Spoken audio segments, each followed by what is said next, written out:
یہاں چھوٹی موٹی چوری ڈاکے کی وارداتیں تو ہوتی ہی رہتی تھیں۔ بے روزگار سر پہ ڈاکو عموماً بڑے بڑے سیٹوں کی گاڑیاں چھین کر بھاگتے اور پولیس کی گولیوں کا نشانہ بنتے رہتے تھے۔ اب انسان بھی اغوا ہونے لگے تھے۔ یہ قانون نافذ کرنے والی ایجنسیوں کے لیے زبردست لمحہ فکریہ تھا، دوسری طرف اپوزیشن کے لیے تو یہ اندھے کے ہاتھ بٹیرا لگنے والی بات تھی۔ ملک کے کونے کونے سے حکومت کی مذمت ہونے لگی۔ اخبارات کے صفحات پر اپوزیشن لیڈروں کی گن گرج نے سارا سیاسی موسم ہی تبدیل کر کے رکھ دیا تھا۔ ہاہاکار مچ گئی، ہر شخص پولیس اور حکومت کو گالیاں دینے میں تل گیا۔ دیکھتے ہی دیکھتے جلسے جلوسوں نے رنگ جما لیا، شہر کے اعلیٰ پولیس حکام کا ایک ایک کر کے تبادلہ ہونے لگا۔ لیکن یہ مسئلے کا حل نہیں تھا۔ اغوا ہونے والے تاوان کرنے کو تیار نہیں تھے۔ انہیں ڈاکو دھمکیاں دے کر اس عہد سے ساتھ گھروں کو بھیجا کرتے تھے کہ وہ اپنی زبان بند رکھے اور اغوا کرنے والوں سے نام اور شناخت نہیں بتائیں گے، ورنہ ان کے سارے خاندان کو اس کا خمیازہ بھگتنا پڑے گا۔ خوف نے شہر کی پرامن فضا کو ڈس لیا تھا۔ زہریلے ناگوں کی طرح ڈر لوگوں کے دلوں میں سرایت کر گیا تھا۔ اپنی پولیس اور ایجنسیوں سے اعتبار اٹھ گیا۔ انہوں نے اپنی حفاظت آپ کے تحت جائز اسلحہ رکھنا شروع کر دیا، جس نے امن و امان کے لیے مزید مسائل کھڑے کر دیے تھے۔ وڈیرا سولنگی راہ کا ہیرو بن چکا تھا۔ ان کی توقع سے بڑھ کر وہ ان کے لیے نتائج حاصل کر رہا تھا۔ ان حالات میں جب ساری دنیا میں معاشی جنگ نقطہ عروج کو چھو رہی تھی، جب بڑے اور چھوٹے ممالک سرمایہ کاروں کو شاندار ترغیبات دے کر اپنے ملک کی منڈیاں وسیع کر کے اپنی معیشت کو مضبوط کرنے میں جتے تھے، تیسری دنیا کے ممالک میں خصوصاً اس خطے میں جیسے ایشیا کا نام دیا جاتا ہے، تمام ممالک غیر ملکی سرمایہ کاروں کو اپنی طرف راغب کرنے کے لیے انہیں بڑھ چڑھ کر ترغیبات دے رہے تھے۔ اور بعد مشکل صرف چند ملٹی نیشنل کمپنیوں نے پاکستان میں سرمایہ کاری کے لیے ہاں کی تھی۔ یہ سرمایہ کاری اگر ہو بھی جاتی تو بھی نہ ہونے کے برابر تھی، لیکن را کے لیے یہ بھی ناقابل برداشت تھا۔ اگر پاکستانی قوم اپنے قدموں پر کھڑی ہو جاتی، اگر اس کے حکمرانوں کے ہاتھوں میں پکڑا بھیک کا کشکول ٹوٹ جاتا، تو عین ممکن تھا وہ بھارت کی محکوم اقلیتیں ان سے شے پا کر برہمن وار سے آزاد ہونے کے لیے ہاتھ پاؤں مارتیں۔ راہ کے ابتدائی مراحل ہی میں ساری دنیا میں یہ ڈس انفارمیشن پھیلانا شروع کر دی تھی کہ پاکستان کے پاس تو انفراسٹرکچر ہی نہیں، وہاں تو سڑکیں ہی نہیں، بجلی اور گیس ہی نہیں، مناسب پانی نہیں، شرح خواندگی شرمناک حد تک کم ہے۔ ایسے ملک میں بھلا ان کمپنیوں کے ہاتھ کیا لگے گا؟ اس کے باوجود کچھ غیر ملکی کمپنیوں کو اس ملک کا اور اپنا مستقبل روشن دکھائی دے رہا تھا، اور انہوں نے حکومت کی طرف سے ملنے والی بے پناہ مراعات اور گارنٹیوں کے ساتھ پاکستان میں سرمایہ کاری کے لیے ہاں کر دی تھی۔ تب راہ کے سیانے سر جوڑ کر بیٹھے اور انہوں نے اس سرمایہ کاروں کے لیے پاکستان کو غیر محفوظ بنانے کی تگ و دو شروع کر دی۔ اب یہاں وڈیرا سولنگی جیسے زرخرید کتوں کے ذریعے وہ لا اینڈ آرڈر کے مسائل کھڑے کر کے ملک کے سب سے بڑے شہر کی سڑکوں، دفاتر، اداروں، بندرگاہوں، ریلوے لائنوں اور تمام ایسی جگہوں کو غیر محفوظ کر دینا چاہتے تھے۔ وہ جانتے تھے سرمایہ کار بنیادی طور پر خوف زدہ ہوتا ہے، وہ اپنے سرمایہ کا تحفظ چاہتا ہے، اور اسے جب یہ علم ہوگا وہاں اس کا سرمایہ ہی کیا زندگی ہی غیر محفوظ ہے، تو اسے کوئی لالچ، کوئی ترغیب، کوئی ضمانت سرمایہ کاری کے لیے تیار نہیں کر پائے گی۔ اور خود اس ملک کے حکمران کبھی اپنے قدموں پر کھڑے ہونے کی فکر نہیں کریں گے۔ وہ کبھی نہیں چاہیں گے کہ عوام میں غیرت ملی کا شعور جگا کر انہیں دن رات ان کے قائد اعظم کے فرمان کے مطابق کام اور کام کے لیے آمادہ کریں۔ اگر اس قوم کی غیرت ملی جاگ گئی تو وہ سب سے پہلے اپنے حکمرانوں کے گربانوں میں ہاتھ ڈالتے، وہ ان کے سونے کے محلات کو ریزہ ریزہ کر کے ان کے پیٹ پھاڑ کر غصب شدہ عوامی سرمایہ چھین کر ملک کی تعمیر نو کرتے، ان کے عشرت قدوں کو جلا کر وہاں فیکٹریاں بنانے اور ان کی عیاشیوں اور بدمعاشیوں پر قدغن لگا کر اپنی ہر ایک صف میں کھڑا ہونے پر مجبور کر دیتے۔ وہ سب کچھ ان کے لیے ناقابل برداشت تھا۔ وہ یہاں حکمران بن کر جینا چاہتے تھے، عوام بن کر نہیں۔ راہ کے سیانوں نے چاند کیا کہ چیلے چانٹوں نے بڑی سمجھ بوجھ کے ساتھ ان کی کمزور رگ دبائی تھی، ان کی کمزوریوں کا مکمل ادراک کرنے کے بعد ان پر حملہ آور ہوئے تھے اور بڑی کامیابی سے قدم با قدم زینہ بہ زینہ آگے بڑھ رہے تھے۔ غیر ملکی اخبارات میں پاکستان میں لا اینڈ آرڈر کی خراب حالت کو خوب بڑا چڑھا کر شائع کروایا جا رہا تھا۔ مختلف ناموں سے جیلی مضامین لکھوائے جا رہے تھے۔ پاکستانی دانشوروں کی ایک بڑی جماعت کو جو بے پناہ محرومیوں کے ساتھ زندہ تھی، ان کی محرومیت کے نام پر ایکسپلائٹ کیا جا رہا تھا۔ ان کے قلم زہریلے خنجر بن کر ملکی سلامتی کے جسم میں اتر رہے تھے، اور یہ نام نہاد دانشور غیر ملکی دوروں، چند ٹکوں، جسم فروش عورتوں کی صحبت، شراب کی ایک دو بوتلوں کے لیے اپنا ایمان گروی رکھ رہے تھے۔ سائیں لوگ کو بھی ایک روز اپنی مخصوص محفل میں وڈیرا سولنگی نے اس کے باپ کے قتل کی فلم دکھا دی تھی۔ حالانکہ اس کی ضرورت نہیں تھی، لیکن حفظ ما تقدم کے لیے اس نے یہ بھی ضروری سمجھا، اور 3 شیطانوں کی تکون بن گئی: خانم، سائیں لوگ اور وڈیرا سولنگی۔ مشترکہ منصوبے بننے لگے، ہر طرف تباہی کا نیا طوفان اٹھایا جانے لگا۔ ان کے اپنے صوبے میں لسانی پارٹی کے ممبران کی تعداد میں آئے روز اضافہ ہوتا چلا گیا۔ تمام بے روزگار، ستائے محروم اور بے بس نوجوان اپنی کمزوریوں کے ہاتھوں بکنے لگے۔ سائیں لوگ اور خانم نے ان کے ایک طرح سے بھرتی دفاتر کھول لیے۔ پہلے 5، پھر 10، پھر 20 اور اب 100 سے زیادہ کی تعداد میں انہوں نے ایسے محروم نوجوانوں کو لالچ دوست بلیک میلنگ کے ذریعے راہ کے تخریب کاری کیمپوں میں پہنچا دیا۔ یہاں انہیں تخریب کاری کی تربیت دے کر شراب شباب کا رسیہ بنا کر واپس بھیجا جاتا، اور چند ٹکوں کے لیے وہ ملکی سلامتی کے لیے خطرہ بننے لگے۔ ان کے ذریعے لسانی تعصبات کو ہوا دے کر فسادات کی راہ ہموار کی جاتی، ان سے بڑے بازاروں میں فائرنگ کروائی جاتی، ریلوے لائنیں تباہ کروائی جاتی، اغوا کروائے جاتے، قتل کروائے جاتے، دھماکے کروائے جاتے۔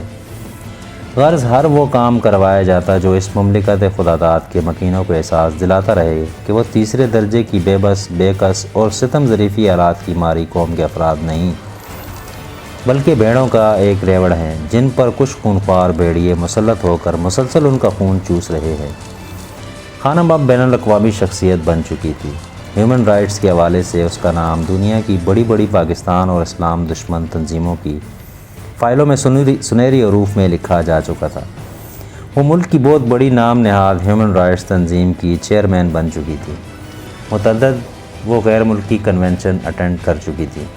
اس مرتبہ وہ بھارت کے شہر دہلی میں بھی ایشیائی خواتین پر معاشرتی مظالم کے عنوان سے ہونے والی ایک بین الاقوامی نوعیت کی کانفرنس میں شمولیت کے لیے گئی تھی۔ عین انہی دنوں میں سائیں لوگ بھی وہاں بڑے میاں صاحب کے عرس میں مہمان خصوصی بن کر گیا ہوا تھا۔ دونوں کو راہ والوں نے ایک خصوصی تقریب میں اپنے ہیڈ کوارٹر میں طلب کیا تھا۔ دونوں کو وہاں ان کی خدمات کے اعتراف میں نقد نذرانے پیش کرتے ہوئے ایک بڑے منصوبے پر کام کرنے کی دعوت دی گئی تھی، جس کی کامیابی کی صورت میں دونوں کو ان کے صوبے میں بننے والی بھارت نواز حکومت میں اعلیٰ عہدے پیش کیے جانے تھے۔ دونوں کو بطور خاص ہیڈ کوارٹر کا دورہ کروایا گیا تھا کہ انہیں راہ کے بے پناہ جدید ترین وسائل دکھا کر مزید مرغوب کیا جا سکے، اور وہ دونوں یہاں ٹریننگ کا معیار اپنی آنکھوں سے دیکھ کر یقین کر چکے تھے کہ واقعی راہ والے اپنے گناؤنے منصوبوں میں کامیاب ہو جائیں گے، اور وہ زیادہ یکسوئی سے، زیادہ لگن سے، زیادہ محنت سے ان کے اعلیٰ کار بن کر ان کی کامیابی کی راہ ہموار کرتے رہے۔ یہ ان کی بدبختی تھی کہ یا پھر پاکستانی قوم کی خوش نصیبی کہ عین ان لمحات میں جب خانم ایک مشتبہ نوجوان کو، جس پر اس کے ساتھیوں نے اس کی کچھ حرکات دیکھ کر شک کا اظہار کیا تھا، اپنے ہاتھوں سزا دے کر دوسرے ورگلائے گئے نوجوانوں کے دلوں میں خوف پیدا کرنے جا رہی تھی، اور سائیں لوگ اس کے ساتھ موجود تھا۔ عین ان لمحات میں طوفان بار بہارا میں ایک راستہ بھٹک کر سرحد عبور کر کے آئے اور پھر حادثاتی طور پر یہاں تک پہنچ جانے والے FIU کے کیپٹن جمشید نے انہیں شناخت کر لیا۔ وہ دونوں چند گھنٹوں کے لیے ہی اس کیمپ میں مہمان خصوصی بن کر آئے تھے۔ جب کیپٹن جمشید نے اپنے جہاد کا آغاز کیا تو وہ خصوصی جہاز میں بیٹھ کر دہلی واپس پہنچ چکے تھے۔ انہیں تو اس بات کا علم ہی نہیں تھا کہ ان کی سیاہ بختی کا آغاز ہو چکا ہے، اور جس کیمپ میں وہ فرعون بن کر اور پاکستان کی بربادی کا نیا گناؤنا منصوبہ بنا کر لوٹے تھے، پاکستانی فوج کے کمانڈو اور اللہ کے سپاہی نے اس کیمپ کو ہی صفحہ ہستی سے مٹا دیا تھا۔ وہ تو بڑے مطمئن ہو کر الگ الگ فلائٹس میں واپس لوٹے تھے، اور ہوائی اڈے پر ان کے مداح ان کے استقبال کے لیے حسب روایت موجود تھے۔ وہ انہیں حسب سابق بڑے احترام اور عزت سے ان کے ٹھکانوں تک لے آئے تھے۔ CPR کا مقامی ہیڈ کوارٹر شہر سے باہر ایک مضافاتی علاقے میں بنایا گیا تھا، ایک بڑے میدان میں جو چاروں طرف درختوں سے ڈھکا ہوا تھا۔ خاردار تار لگا کر اور کچھ عارضی کمرے بنا کر بھارتیوں نے اسے C R P headquarter کی شکل دے دی تھی۔ جمشید کے ساتھ خیریت گزری کہ انہوں نے ٹرک کو درختوں کے جھنڈ کے نیچے ایک کونے میں کھڑا کیا تھا، جہاں درختوں کی چھاؤں نے اس جہنم کی آگ کو قدرے ہلکا کر دیا تھا۔ بصورت دیگر تو یہاں شاید وہ جلس کر ہی رہ جاتا۔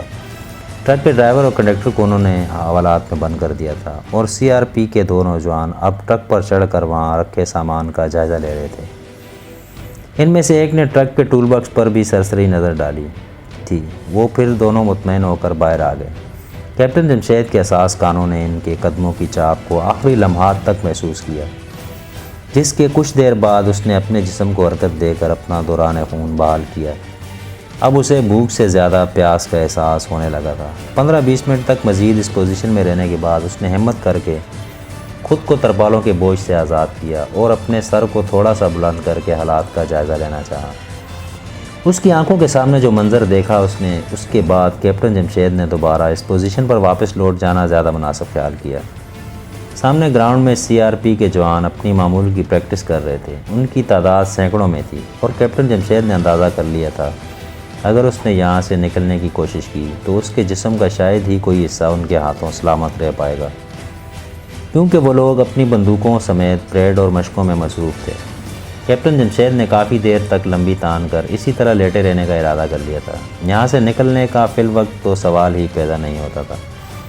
دوبارہ وہ اس پوزیشن میں واپس چلا گیا۔ اس نے تصور کر لیا تھا کہ وہ اس وقت صحرائی مشقوں میں مصروف ہے، جہاں 10 گھنٹے سے پہلے اسے پانی نہیں ملے گا اور 10 گھنٹے کے بعد بھی اسے کوٹے کے مطابق طے کردہ پانی ہی ملے گا۔ 2 گھنٹے مزید اسی طرح گزر گئے۔ اب سورج اس کے عین سر پر آ گیا تھا اور اس کا جسم پسینے کی وجہ سے باقاعدہ پانی میں تیرنے لگا تھا۔ ایک مرتبہ پھر اس نے ہمت کر کے باہر دیکھنے کے ارادے سے سر اٹھا ہی لیا تھا۔ اس مرتبہ اس کے ہونٹوں پر خواہ مخواہ سے ایک مسکراہٹ جم گئی۔ میدان خالی تھا۔ گویا قدرت کو اس کی حالت پر رحم آ ہی گیا تھا۔ اس نے سب سے پہلے اپنے بدن پر رکھے ترپال کے ڈھیر سے نجات حاصل کی تو اسے یوں لگا جیسے اس کے ہاتھ پاؤں نے ہلنے سے انکار کر دیا ہو۔ بدقت تمام اس نے انہیں حرکت دے کر دوبارہ ان ایکشن کیا۔ اب وہ ٹرک کے ٹول باکس میں اکڑوں بیٹھ کر باہر کا جائزہ لے رہا تھا۔ یہ ان لوگوں کی پریڈ گراؤنڈ تھی، جس کے ایک کونے پر عمارت میں شاید اس کے دفاتر تھے اور ٹرک کے عقب میں چھوٹے چھوٹے درخت تھے، جن کے بعد ایک چھوٹی سی 4 دیواری تھی جسے پلانگ کر وہ دوسری طرف سڑک تک پہنچ سکتا تھا۔ کیپٹن جمشید نے اپنے جسم کو بلی کی طرح لیٹے لیٹے کھینچ کر اپنی توانائیاں بحال کیں اور پھر چوکنے ہو کر ٹول باکس سے ڈرائیونگ سیٹ والے حصے کی طرف سے اتر کر زمین پر پہنچ گیا۔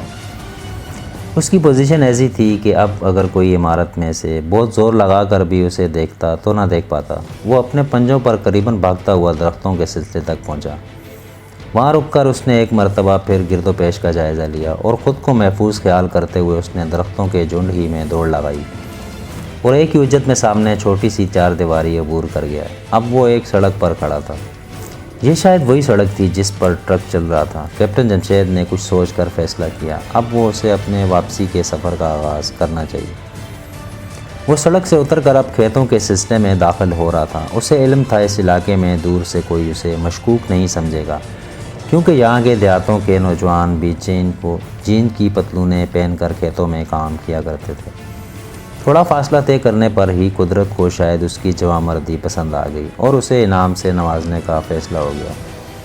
یہ چھوٹا سا نالا تھا جو نہر کے پانی کو کاٹ کر کھیتوں تک پہنچانے کے لیے بنایا گیا تھا۔ جمشید نے آسمان کی طرف سر اٹھا کر دیکھا۔ سورج اپنی پوری آب و تاب سے چمک رہا تھا، لیکن اس کی تپش اب جمشید کے لیے تکلیف دہ نہیں رہی تھی۔ اس نے احساس تشکر سے اپنا سر جھکا لیا اور چھوٹے سے پختہ نالے کے کنارے پر چوکڑی مار کر بیٹھ گیا۔